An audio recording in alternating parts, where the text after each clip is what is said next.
Okay, we have a very interesting video request from one of our Patreon family members.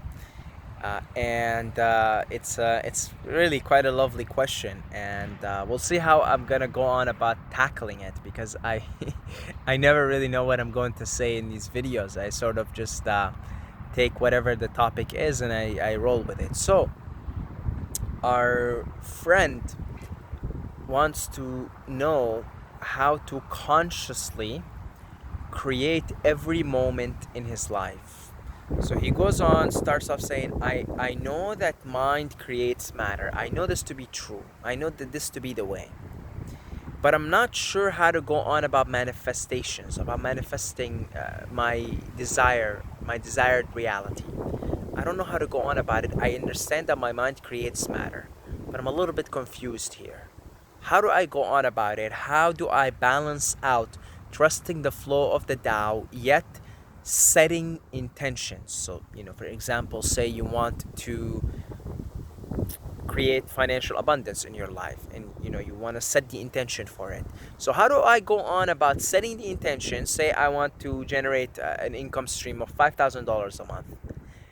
I want to put the intention and I want to consciously create every moment of my life. I want to engineer it, essentially be the architecture of my life.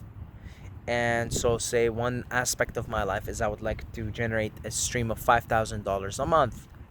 Now how do I trust the flow of the Tao, the universe, and at the same time set the intention? And how do I consciously create every moment of my life? Very good question. So to start out, I start off by saying that yes, your mind creates matter, and in fact you could manifest things out of thin air. Okay, I could be sitting here right now and I could think about an apple, and an apple should theoretically manifest right before my eyes. If my focus was so one-pointed, then I would simply think about an apple and I would manifest it right away. And so the secret to becoming the ultimate creator in your life, to be consciously creating every moment in your life, is to develop such one-pointedness in mind that the intensity of the focus of on one thought is so powerful that thing manifests instantly. And you hear all kinds of stories about sadhus in India, in the Himalayas, Tibetan monks that are able to think of something and it manifests right there. You see? And Ram Dass talks about all kinds of stories about his guru. He would think of something and it would just manifest. It would just appear out of thin air, literally out of thin air, ladies and gentlemen. Because at that level, you have meditated so much, you have cleared up your mind so much, you have intensified the level of focus. The level of focus, your pineal gland, your third eye, can grasp something and focus on it with one-pointedness.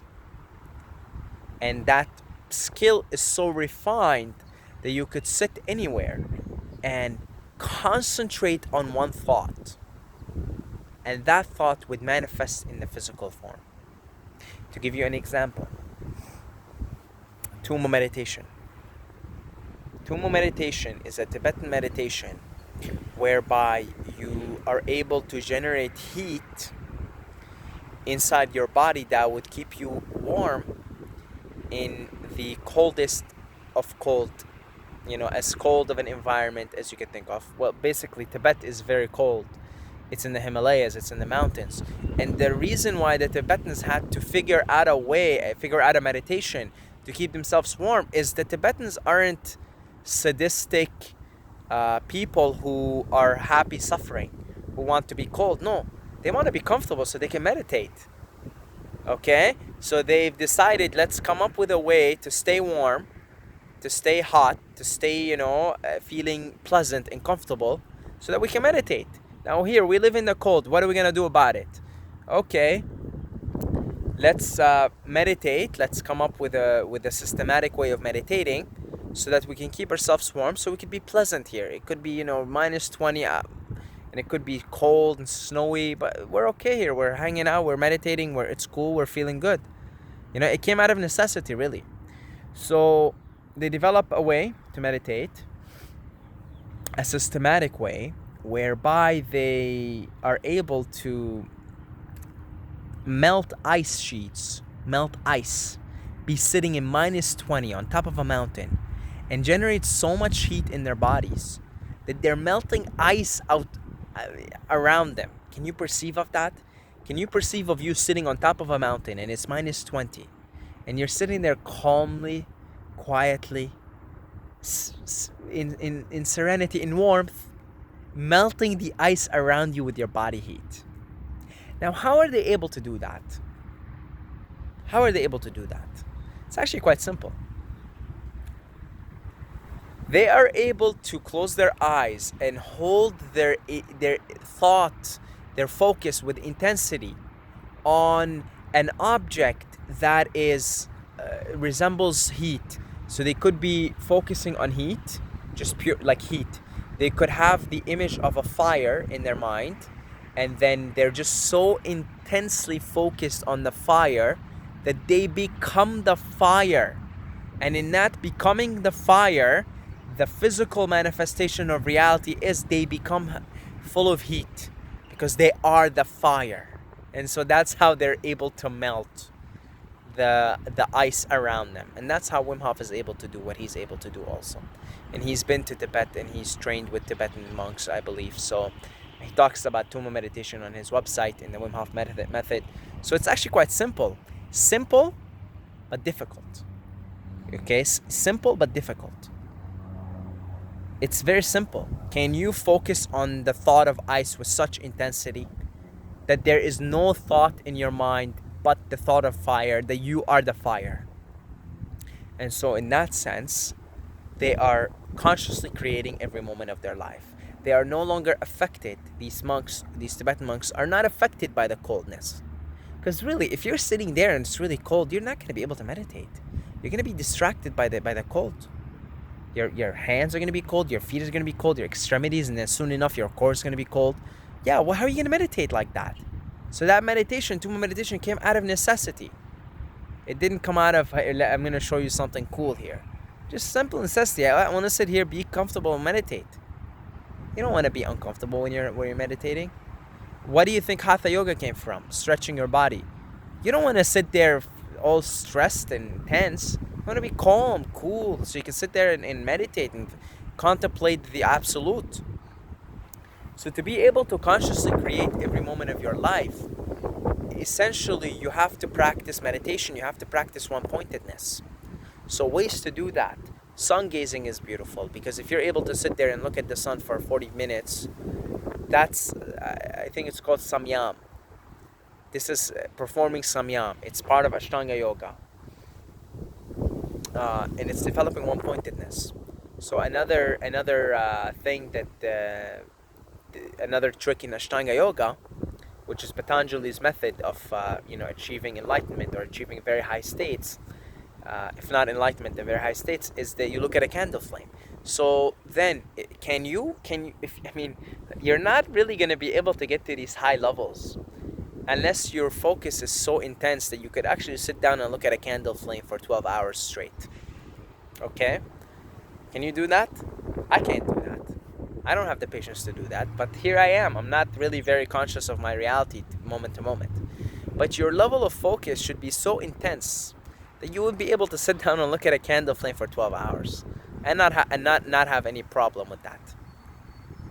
Okay? There is a reason why monastic traditions exist. There's a reason why monasteries exist. There's a reason why people renounce the world and take up these practices, because they want to reach these states of essentially becoming who you are, which is the creator, and being able to consciously create every moment of your life. And it really takes a lot of practice. LeBron James didn't become LeBron James overnight. He became LeBron James because he put in an immeasurable amount of dedication, hours, to essentially become an elite basketball player. You understand? And if you want to become an elite creator of your reality every moment, you're going to have to put in the work. You're going to have to put in the practice here. Okay? As simple as that. Oh, there's a beautiful bird. I think it's a falcon. Yeah. So you're really going to have to put in the practice. You're really going to have to develop one-pointedness. That's what it comes down to. One-pointedness. Can you, the way it goes, from what I've heard, I haven't actually done this myself, but the way it goes in Ashtanga Yoga is once you go beyond, there's 8 limbs in Ashtanga Yoga. I'm currently on limb number 5, pranayam. I'm trying to just master my breath here. It's a lot of work, I'll tell you.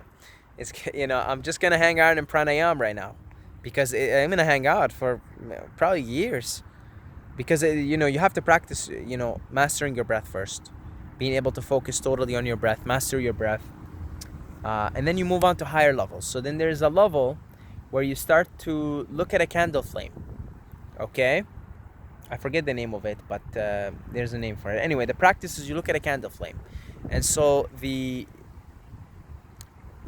word on the street is, what happens is, now you've done your work, you've done your hatha yoga, your pranayam, you're in conscious control of your breath, you're able to slow it down to such a great degree, so now your focus is much more enhanced. So now you could sit down, your body, you've gone through all the previous limbs and you've mastered them. Now you could sit down, you could look at a candle flame, you could just focus on something, because you already now mastered your breath. So you're looking at a candle flame, and you're looking and you're looking and you're looking, and there's thoughts coming in your head, but you're able to slow down your breath because you've done the 5th limb, the pranayam. And so you keep looking and looking and looking, and thoughts are still popping in your head, but you're looking and looking and looking. And slowly but surely, thoughts begin to dissipate. And so your mind calms down and calms down and calms down and calms down and calms down. And you're just breathing. It's you in the candle flame and your thoughts, but your thoughts are calming down and calming down. Your breath is calming down and calming down. And after a certain period of time, depending on your level of competency as a yogi, you essentially have nothing in your mind but the candle flame. It's just you in the candle flame. There's just like thoughts just kind of stop. Or this just becomes empty. Your mind becomes empty, and it's just you in the candle flame. And soon enough, you become the candle flame. You become it. Okay, you become it. You experience what it's like to be a candle flame. Your awareness becomes, it is no longer locked up in your human body. You become the candle flame itself.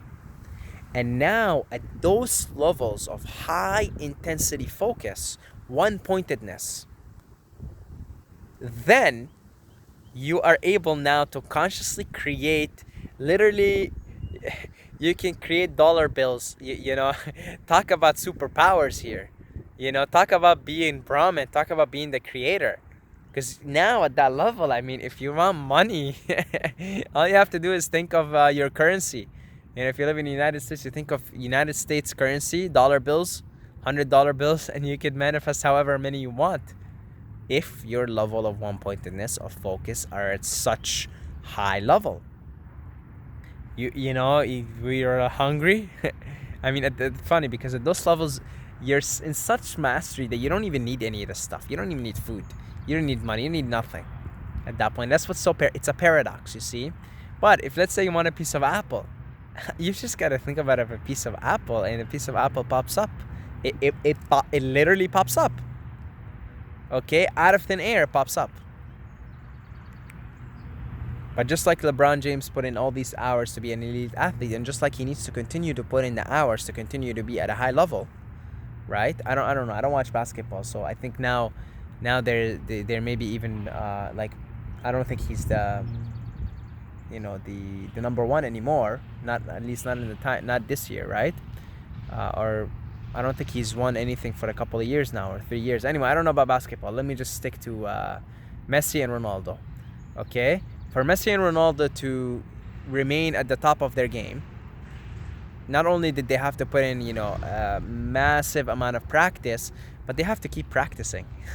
Otherwise they start to lose it, use it or lose it. So even at those levels, unless you continue to practice one pointedness and meditation, you're not going to be able to sustain them for very long. You're not going to be able to sustain that high level of focus and that ultimate state of co-creation, manifestation, for a very long time. Okay, now an interesting thing happens at that level of one-pointedness, of awareness, of being vibrating at a very high level. A very interesting thing happens. Another paradox is your desire no longer becomes your desire. It becomes the desire of the Tao, the desire of the way. So you don't desire anymore. Isn't that funny? Isn't that a paradox? At that level, you're not desiring anything anymore. Everything happens out of a pure necessity of the Tao desiring it to happen through you. It's funny. It's a funny paradox. You no longer intend anything anymore. You no longer use your intention. You understand? You're not using intentions anymore. At that level of being very in control of your breaths, breathing very slowly, 2 breaths per minute, 1 breath per minute, even less, having total focus on something, such an empty mind. You're not really thinking, you're just acting, you're being, you're just in flow, in perfect flow. You don't desire anymore, you don't intend anything anymore. So it's the paradox. You become the ultimate creator, you manifest things out of thin air, and yet everything that you manifest, everything that you do comes out of a necessity. It's the desire of the way, it's the desire of the universe, and you don't put any intention.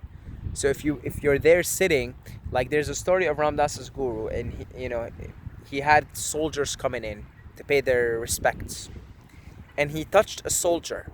Okay, I gotta get my ass to India. I keep referencing these stories. I just gotta go and see it for myself, and that's why I'm moving east. And I'll definitely be Thailand's the first step, but I'm gonna go to India. I'm gonna go to the Himalayas for sure, because I really know this stuff to be true. I know it, but I want to go see it for myself. Okay, so anyway, there's a story about Ram Dass's guru, and soldiers are coming to see him, and we're talking about a self-realized being here, a co-creator. I mean, he teleports, he does all kinds of things, and he touches a soldier, and the soldier goes into samadhi, into this state of cosmic union.